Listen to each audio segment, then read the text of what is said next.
Hello and welcome. Dr. Pawan Kumar Sharma is a distinguished and recognizable face for many of us: a principal, a professor, a physicist, a colleague, a mentor, a friend.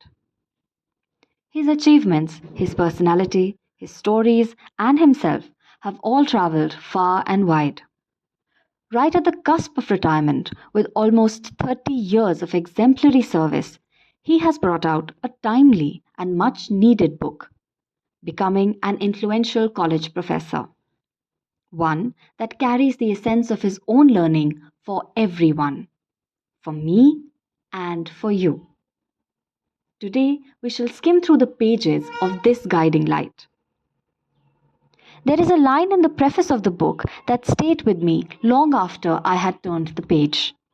Dr. Sharma writes that he did not receive mentorship early enough in his own career and had to seek it rigorously for himself. He adds, and I quote, "That is what this book is about. The help that should have arrived earlier, offered as clearly and as honestly as I can manage it." This led me to pause and wonder at what lies underneath this aid. It is a simple question. What would have my career looked like if someone had shown me the path sooner? And that is and it is one that so many of us carry with us silently through the years. Armed with degrees and years of research, most of us begin our careers with great idealism and enthusiasm. We know our disciplines well, we enter the classroom believing that knowledge alone will make us good teachers.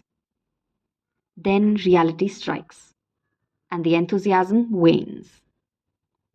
Nothing and no one really prepares us for institutional responsibilities, where we have to balance teaching with research, designing assessments, supporting struggling students, finding mentors, navigating academic politics, building credibility, or sustaining our own motivation through the quieter, lonelier years of an academic life.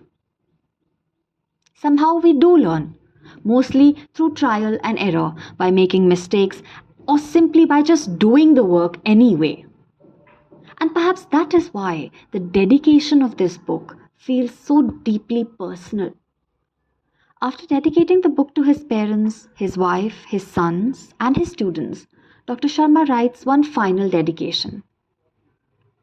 I quote, "And to the teacher in a rural college, reading this alone, doing the work anyway, this book is especially for you." I confess, when I read those words, I paused. I recognized that teacher. Most of us do. The one that is perhaps the only one in the department, the one trying to improve classroom practice with limited resources, the one searching the internet late into the evening looking for fresh ideas, the one who shows up for students every day despite uncertainties, despite the constraints, despite feeling professionally isolated. I believe there is extraordinary warmth in this dedication. It says something very simple. I know where you are because I have been there too. And that, I think, is where this book truly begins. What makes this book remarkable is not simply the breadth of the topics covered, it is the honesty with which those topics emerge.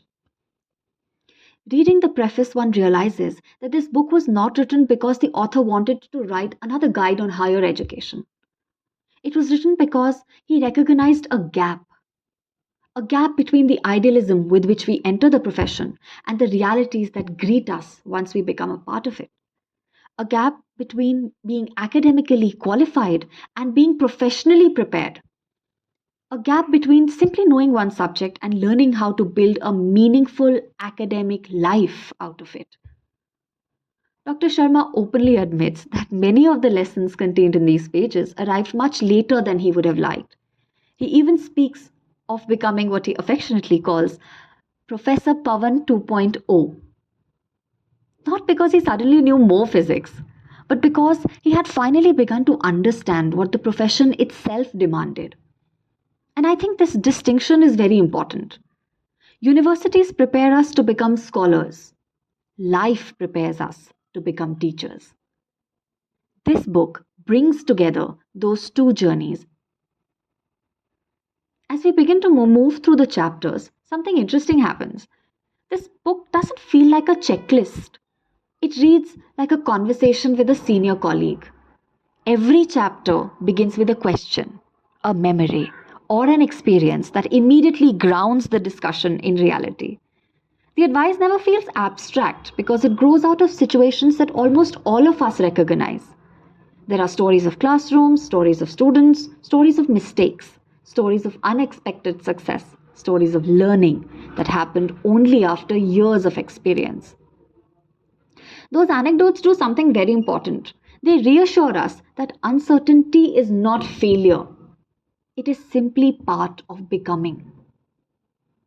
It is almost as if the book says, here is something I learned the hard way.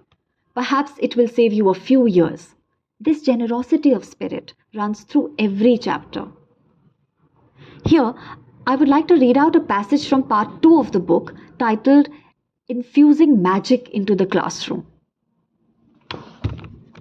I once watched a professor of organic chemistry make a room of 60 second year students burst into genuine laughter. Not nervous laughter at a forced joke, but real delight.